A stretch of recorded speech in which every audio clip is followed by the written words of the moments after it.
சாமி. நீங்கள் நிறைய பல வீடியோக்குள்ள நீங்கள் இந்த கருத்துக்கள்லாம் நிறைய சொல்லியிருக்கீங்க ஐயா. ஆனால் திரும்பவும் நான் திருப்பி ஏன் கேட்குறேனாக்கா, புதுசாக பார்க்குறவங்களுக்கு அவங்களுக்கு இது விடையாக கிடைக்குன்றதுக்காக நான் இந்த பொதுவான கேள்விகள் எடுத்துகிட்டு வந்திருக்கேன். ஆன்மீகத்தில் ஆன்மீகத்தில் நிறைய பேருக்கு ஈடுபாடே வரமாட்டேங்க ஐயா. அது என்ன காரணமாக இருக்கும்? ஆசை, உலக ஆசை, தெய்வ ஆசை இல்லை. உலக ஆசைகள், பண ஆசைகள், பொருள் ஆசைகள். அதனால ஆன்மீக ஆசை இல்லை. சொல்லுங்க. சுய விசாரணை இருந்தால் அதன் மூலமா கடவுளோட ஸ்வரூப தரிசனம் நமக்கு கிடைக்கும். ஆனால் சுய விசாரணை அவன் பண்ணுறதில்லை, உலக விசாரணை தான் பண்ணுறான். உலக விசாரணை பண்ணும்போது தன்னை பற்றி அவனுக்கு தெரியாமல் போயிடுது. இன்றைக்கி பெருவாரி ஜனங்கள் உலக விசாரணை பண்ணுறான். அங்கே என்ன நடந்தது, இங்கே என்ன நடந்தது, அது என்ன செய்யணும், இது என்ன செய்யறான்னு தவிர நான் யார், நான் எதுக்கு வந்தேன், என்ன பண்ணணுன்றதை இவன் யோசிக்கதே இல்லை. அப்போ சுய விசாரணை பண்ணால் தெய்வ விசாரணையும் தெரியும்.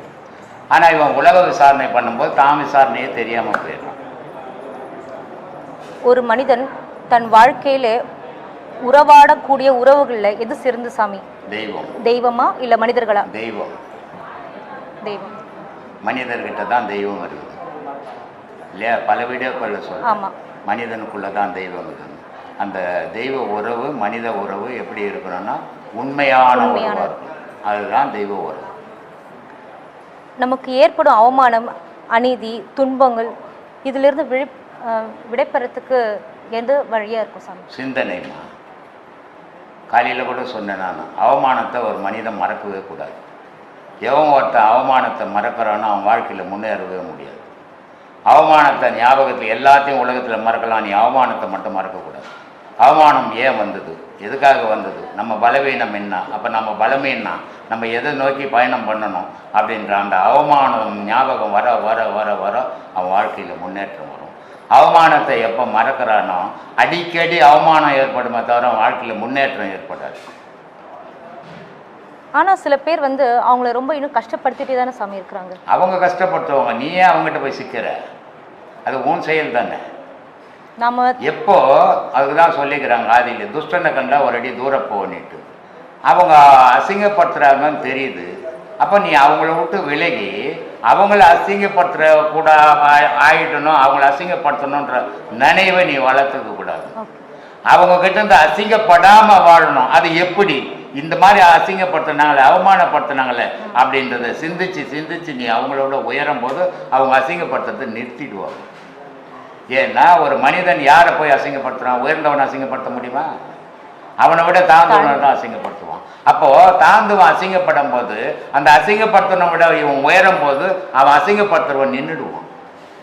அதனால தான் சொல்றது, அவமானம் ஞாபகத்திலேயே வச்சுக்கோ, அவமானத்தை ஒவ்வொரு இடத்துலையும் நிறுத்திப்பாரு, அவமானத்தை ஒவ்வொரு இடத்துலையும் சிந்திச்சு பாரு.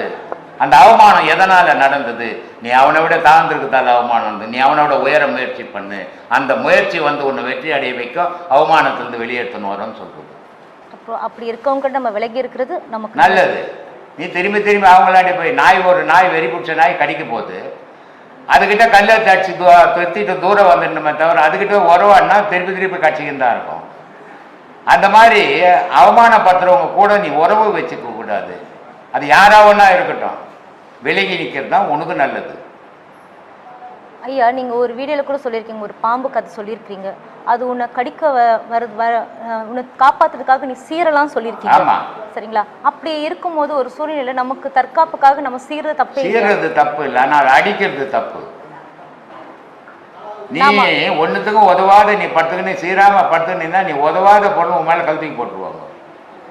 அதனால நீ சீரித்தான் ஆகணும். சீர்னா தான் உன்னை நீ காப்பாற்றிக்க முடியும். அதனால சீர்றது தப்பு இல்லை, ஆனால் அடுத்தவங்களை கடிக்கிறது தப்பு. அதே நேரத்தில் அடுத்தவங்க நீ உன் மேலே கல் போடுற மாதிரி நீ சும்மா இருக்கிறதும் தப்பு. ஐயா, இளமையிலே ஆன்மீகம் தேடல் சரிதான், ஆனால் அது கூட சில பேர் வராமல் இருக்கு. வர முடியாதும்மா. ஏன்னா தாய் தகப்பனே ஆன்மீகத்தில் போவா அனுமதிக்கிறது இல்லை பிள்ளைங்களை. என் பிள்ளை இன்ஜினியர் ஆகணும், வக்கீல் ஆகணும், ஜட்ஜி ஆகணும், மந்திரி ஆகணும் தானே வளர்க்குறாங்க. ஆன்மீகவாதி ஆகணும்னு எந்த தாய் தகப்பனாலும் வளர்க்குறாங்களா? அப்படியே தப்பி தவறி அந்த பிள்ளைங்க வந்தாலும் அந்த தாய் தகப்பன் விடுறதில்லை. என்கிட்ட ஒரு பையன் வந்தான், சினிமா டைரக்டர். அவன் திருமங்கலத்துலேருந்து வந்தான். அவன் சொல்கிறான், வருத்தப்படுறான் என்கிட்ட. நான் ஆன்மீகத்தில் போகணுன்னு எவ்வளோ முயற்சி பண்ணி வீட்டுக்கு தெரியாத வரும் சாமி. எங்கள் அம்மா சொல்கிறாங்க, இதெல்லாம் தேவையில்லை, போய் பணம் சம்பாதிட்டா சினிமா துறைக்கு போடான்னு சொல்கிறாங்க. அப்போது அந்த தாய் தகப்பனே ஆன்மீகத்தில் போகாமல் தடுக்கிற எத்தனையோ தாய் தகப்பனுங்க இருக்கிற காலத்தில் எங்கே ஆன்மீகம் வளரும்? நிலையற்ற சந்தோஷம், நிலையில்லா சந்தோஷம் அப்படின்னு எதை சாமி நம்ம உணரலாம்? ரெண்டுமே ஒரு பொருள் தான் நம்ம நீ சொன்னது. நிலையான சந்தோஷம், நிலையற்ற சந்தோஷம்னு கேட்கணும். நீ அப்படி கேட்கலையே. எப்படி கேட்ட? என்ன எழுதிக்கிற பாரு. நிலையற்ற சந்தோஷம், நிலையான சந்தோஷம். நிலையற்ற சந்தோஷம், நிலையான சந்தோஷம். நிலையற்ற சந்தோஷம் எங்கே கிடைக்கும்? ஊர் ஃபுல்லாக கிடைக்கும். நிலையான சந்தோஷம் எங்கே கிடைக்கும்? பிள்ளைங்க கிட்ட கிடைக்கும், கணவங்கிட்ட கிடைக்கும், தாய் தப்பங்கிட்ட கிடைக்கும், கடவுள்கிட்ட கிடைக்கும். ஆனால் கணவங்கிட்ட கூட சில நேரத்தில் சந்தோஷம் இல்லாத மனைவி ஆகிடுவான். பிள்ளைங்க கிட்ட கூட சந்தோஷம் இல்லாத சில நேரத்தில் தாய் தப்பம் ஆகிடுவான். ஆனால் கடவுள்கிட்ட எப்பவுமே சந்தோஷமாக இருக்கலாமா? அதுதான் நிலையான சந்தோஷம் உலகத்திலே. ஆன்மீகத்தை செல்றவங்க குடும்பத்தை பற்றி கவலையில் இருந்து எப்படி சமயம் விழுறது? ஆன்மீகத்தில் இருக்கிறவங்க குடும்பத்தை பற்றி கவலையில் இருந்து எப்படி மீள்வது? புரியலையம்மா நீ கேட்குறது. ஆன்மீகத்தில் இருப்பவர்கள் குடும்பத்தை பற்றி கவலையில் இருந்து எப்படி நம்ம கடவுளே இருந்தானாக்கா நம்ம குடும்பத்தை விட்டுடுவோமோ அப்படின்ற ஒரு சிந்தனை. ஏன் உனக்கு அந்த சந்தேகம்? எவனாலுமே முடியாதுமா அது. சில பேர் இப்பெல்லாம் என்ன நினச்சின்னு இருக்கிறாங்கன்னா, இந்த ஆன்மீகத்துக்குள்ளே போனால் அவருக்கு குடும்பத்தை விட்டுடுவார், காட்டுக்கு போடுவார், அவர் சாமியார் ஆகிடுவார் அப்படின்லாம் நினச்சின்னு இருக்கிறாங்க. இதெல்லாம் நடக்காத காரியம். இதெல்லாம் சும்மா கற்பனை. ஏன்னு சொல்கிறேன்னா, நீ வீட்டை விட்டு வெளியேறணும்னு உன் விதி இருந்துச்சுன்னு சொன்னால் ஆன்மீகம்ன்ற ஒரு விஷயமே தேவை கிடையாது. தானாகவே வீட்டை விட்டு ஓடிடுவேன். அதனால் ஆன்மீகம் அதுக்கு ஒரு தடையே கிடையாது. ஆன்மீகத்தில் இருந்து இல்லறத்தில் இருந்துக்கினே துறவரத்தை நாடணும். அதுதான் ஏதோ ஒரு பிறவியில் உனக்கு அது முழுமை பெறும். நீ ஆன்மீகத்தில் போன உடனே நீ ஞானி ஆக முடியாது. அதெல்லாம் ஒரு கற்பனையில் ஒன்றா ஆகலாம், நிஜத்தில் வர முடியாது. நான் இமயமலைக்கு போயிருந்தேன். அங்கே நிறைய ஒரு 500 பேர் இருக்கிறாங்க. நான் நினச்சேன் இவங்கெல்லாம் ஒரு பெரிய ஆன்மீகத்தில் போகிறாங்க போலகுதுன்னு நினச்சேன். அப்புறம் கேட்டேன் நான் அங்கே சிலரை, இந்த மாதிரி இருக்கிறீங்களே, ஆன்மீகத்தில் ஏதாவது பயணங்கள் உண்டா அப்படின்னு கேட்டதுக்கு அவங்க சொன்னாங்க, அதெல்லாம் இங்கே ஒன்றும் கிடையாதுங்க, கடை வாங்கி கொண்டுட்டு பயந்துக்கு நீங்கள் ஓடியான்ட்டோம், குடும்பத்தை காப்பாற்ற முடியாத பயந்துக்கு நீங்கள் வந்துட்டோம், இங்கே வந்து டைரக்டர் செத்துட்டாரு, நடிகர் அவங்க அம்மா செத்து போயிட்டாங்க, அவங்களுக்கு பிறந்த நாளுன்னு சோறு வருது வண்டியில், நாங்கள் வாங்கி சாப்பிட்டு நிம்மதியாகிறோம், டூரிஸ்ட் வராங்க, அவங்க 5-10 கூட செலவு வச்சுக்கிறோன்றோம். அந்த மாதிரி தான் ஓடுவாங்களே தவிர இறைவனை தேடி எவனாலையும் ஓட முடியாது. அது சும்மா ஒரு கற்பனை கதை. ஐயா, கடவுள் அருள் என்பது என்ன ஐயா? சந்தோஷமா இருக்க வைக்கிறது, எந்த நேரத்திலும் துக்கம் இல்லாத இருக்கிறது, எப்பவுமே பேரொழியில் நிற்கிறது கடவுளுடைய அருள். இறந்து போன பிறகு ஆன்மா வெளியே வந்து பிறகு அது கடவுளோட உறவாடுமா? ஆடாது. உலகத்தோடு தான் உறவாடும். அடுத்த உடலை தேடிக்கினே இருக்கும். இப்போ நீ ஒரு வீட்டில் கொடுத்தோன்னே இருக்கிற, அந்த வீட்டுக்காரர் காலி பண்ண சொல்லிட்டாங்க, ரொம்ப நாளாக இருக்கிற அந்த வீட்டில் காலி பண்ண சொன்னா நீ என்ன பண்ணுவ? வேற வீடு தான் பார்ப்ப. வேற வீடு பார்ப்பல. அதே தான் பண்ணிடுது ஆன்மா. இந்த உடலுன்ற வீட்டை விட்ட உடனே வேற வீடு தேடிங்குது. கடவுளுக்கு இதுக்கு சம்மந்தமே. ஏன்னா அது இந்த உடலுக்குள்ளே இருக்கும்போது கடவுளை தேடி இருந்தது தானே. அதான் தேடுறதே கிடையாது. பணத்தையே தேய்ச்சி, ஊரையே தேய்ச்சி, ஊட்டையே தேய்ச்சி, அதையே தான் இப்போவும் செத்த பிறகும் தேடும். அப்படி கடவுளோட தொடர்பு கிடைக்கிற அளவுக்கு நம்ம அந்த பாதையில் போனால் மட்டும்தான் கடவுளோட உறவாட. அது நினைவு தானமா செயல்.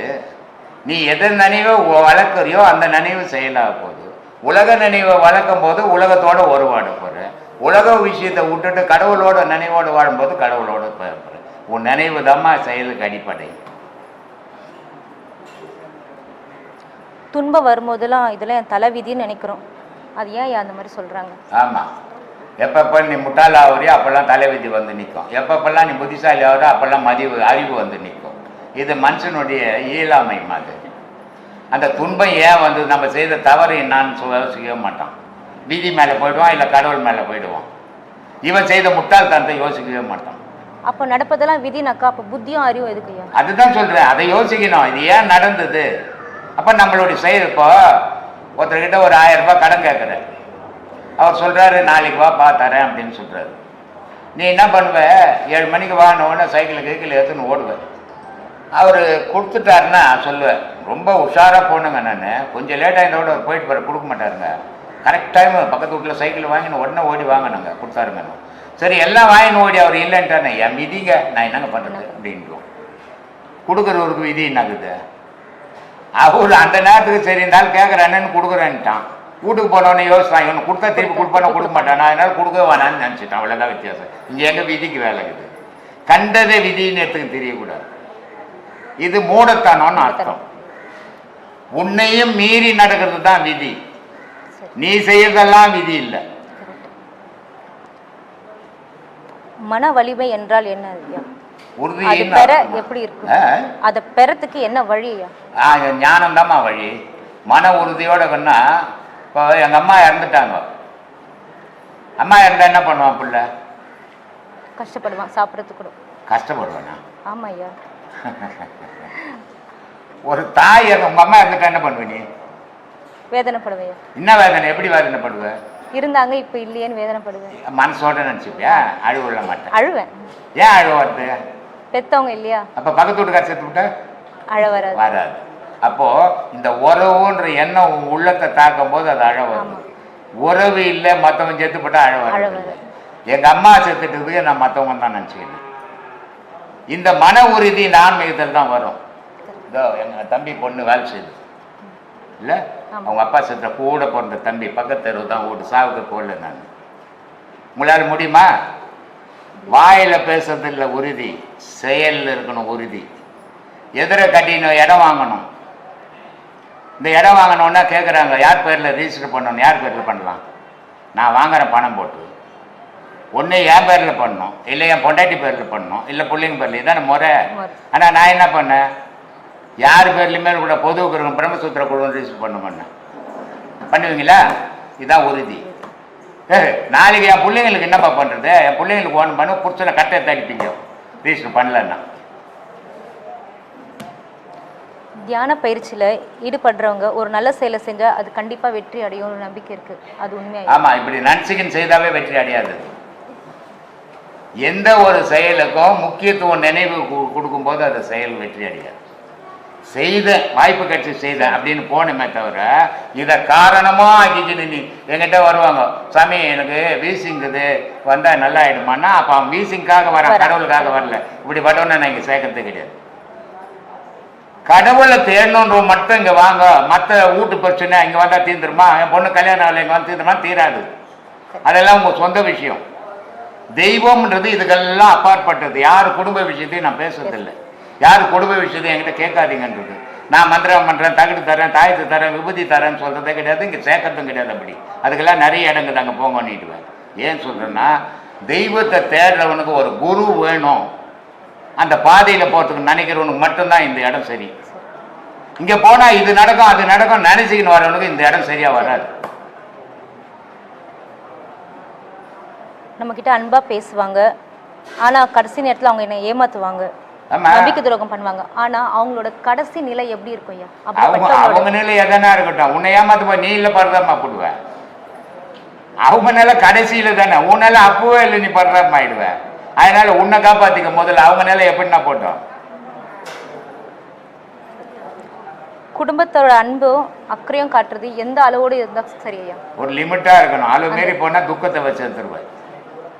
பிள்ளைங்களை வளர்க்கணும், பொறுப்போடு வளர்க்கணும்.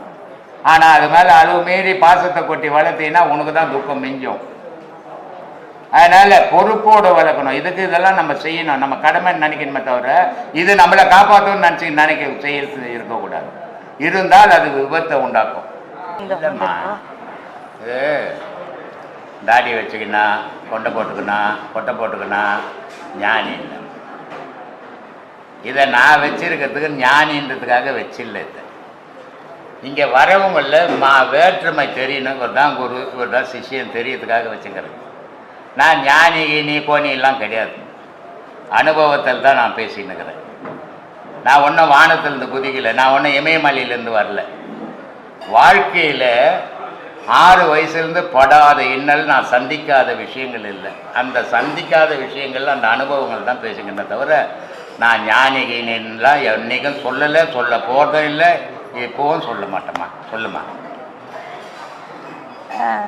நாம் கொண்டு வந்திருக்க கேள்விகள் அனைத்தும் மனம் சார்ந்தப்பட்ட விஷயங்கள். எனக்கு பலவிதமான மனதை புரிந்து கொள்ளுதலே ஒரு அதுக்கே ஒரு கடினமான விஷயம்தான். மனசை அதை புரிஞ்சு போச்சுன்னு சொன்னால் மனுஷன் கடவுளை மாறிடும். ஆமாம். ஸோ இந்த மனதை புரிந்து கொள்ளுதே முதல்ல வந்து ஒரு கஷ்டமான ஒரு விஷயமா இருக்கும். முடியாத பெரிய பெரிய ஞானின்னு சொல்கிறவங்களாம் கூட தவறி போயிட்டாங்க. ஏன்னா மனசை சொல்கிற நீ பேசணும் சொல்ற இதை அடக்கி ஆன்மீகத்தில் உச்ச நிலைக்கு நம்ம அந்த விஷயங்களை அறிந்து கொள்வதற்கு இந்த மனதை தான் நம்ம பயன்படுத்த வேண்டியது. எல்லாத்துக்கும் உலக விஷயத்துக்கும் அந்த மனசு தான் ஒன்றும், கடவுள் விஷயத்துக்கும் அந்த மனசு தான் ஒன்றும். மனசுன்னு ஒன்று இல்லைன்னா மனுஷன்னு ஒருத்தர் இருக்க மாட்டான், மனுஷன்னு ஒருத்தன் இல்லைன்னா கடவுள்னு ஒன்று இருக்காதுமா. அப்போ மனம் வந்து நமக்கு எதிரி இல்லை. நமக்கு இந்த ஆன்மீகத்தையும் நம்ம கற்றுக் கொடுக்கறதும் அந்த பாதையில் நம்மளை கொண்டு போகிறதும் கூட இந்த மனம் இருந்தால் மட்டும்தான். நம்ம குழந்தைங்க இருக்குது இல்லை, அந்த குழந்தைங்கள என்ன பண்ணுறோம், நம்ம ஒருத்தருடைய மனம் நினைக்குது நம்ம குழந்தைங்க நல்லா படிக்கணும், நல்ல வழியில் போகணும், நல்லதையே தெரிஞ்சுக்கணும் அப்படின்னு நினைக்குது. அவங்க அந்த வழியிலே அதை பயன்படுத்துகிறாங்க. ஒரு சில தாய் தகப்ப என்ன பண்ணுறாங்க, நம்ம குழந்தைங்களுக்கு பாதுகாப்புக்கு சிலம்பம் கற்றுக்கணும், பாக்ஸிங் கற்றுக்கணும், கராத்தை கற்றுக்கணும் இல்லையா. இது அவங்க அந்த பெற்றோர்கள் மனம் விரும்புது. அப்போது அதுக்கு இவங்க மனம் விரும்பத்துக்கு ஏற்ற மாதிரி அந்த பிள்ளைகளை பயன்படுத்துகிறாங்க. அப்போ அந்த பிள்ளைகள் அதுக்கு ஏற்ற மாதிரி அது பயன் தருது. அப்போது இந்த குழந்தைங்களை எப்படி பெற்றோருங்க பயன்படுத்துகிறாங்களோ அதே மாதிரி நம்ம மனசை நம்ம எப்படி பயன்படுத்துகிறோமோ அதுக்கேற்ற மாதிரி அது செயல்புரியும். இதுதான் மனசனுடைய நம்ம உருவாக்கக்கூடிய விருப்பத்தை சார்ந்துதான் எதை விரும்புறியோ மனம் அதை சார்ந்து நிற்கும். திருட போறேன்னு சொல்லி நினைச்சிட்டீங்கன்னா மனம் அதுக்கு உறுதுணையா இருக்கும். திருடுன்றது தவறு, நான் நன்மை செய்ய போறேன்னு நினைச்சீங்கன்னா அதுக்கு உறுதுணையா இருக்கும்.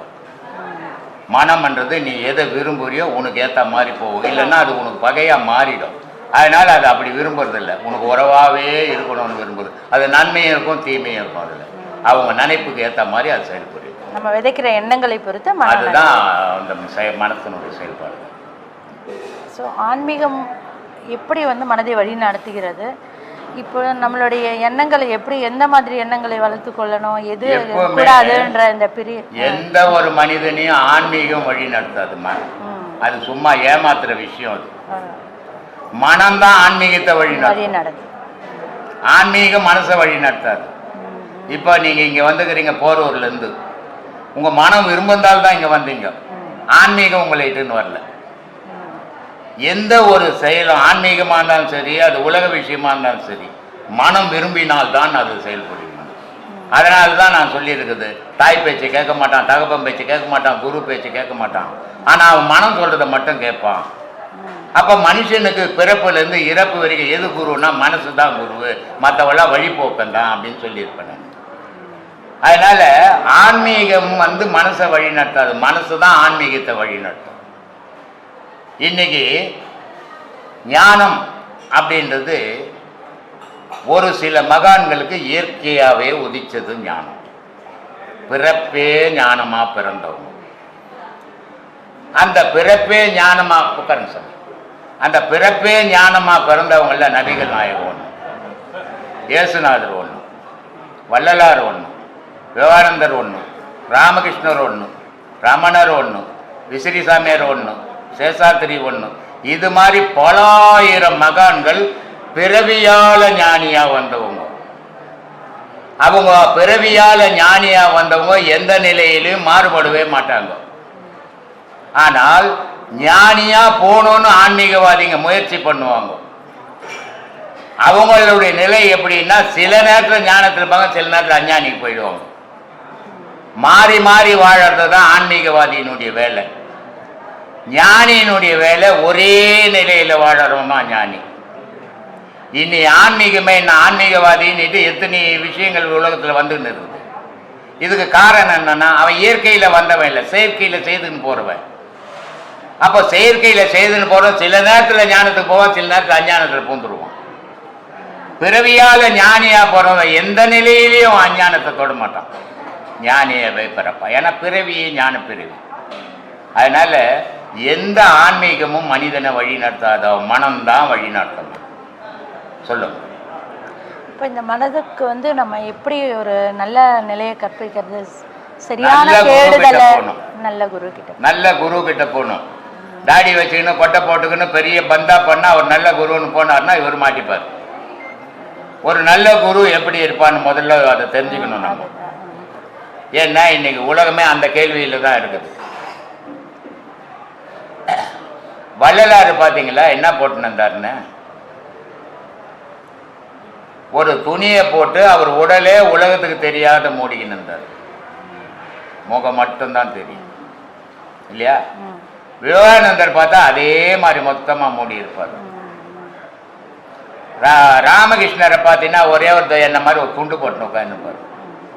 ரமரரை பார்த்தீங்கன்னா ஒரே ஒரு கோமணம் கட்டின்னு இருப்பார். இவங்கெல்லாம் ஞானிகள். ஆனா இன்னி ஆன்மீகவாதிங்க பார்த்தீங்களா பெரிய பெரிய ட்ரெஸ் போட்டணும். இயேசுநாதரை பார்த்தீங்கன்னா கீழே ஒரு துண்டு, மேலே ஒரு துண்டு, ஒரு ஆட்டுக்குட்டி. ஏன்னா ஒரு மகான், பிறவியிலே மகான். ஆனா இன்னைக்கு அந்த இதுல இருக்கிறவங்க யாராவது வேஷ்டி கட்டுவானா?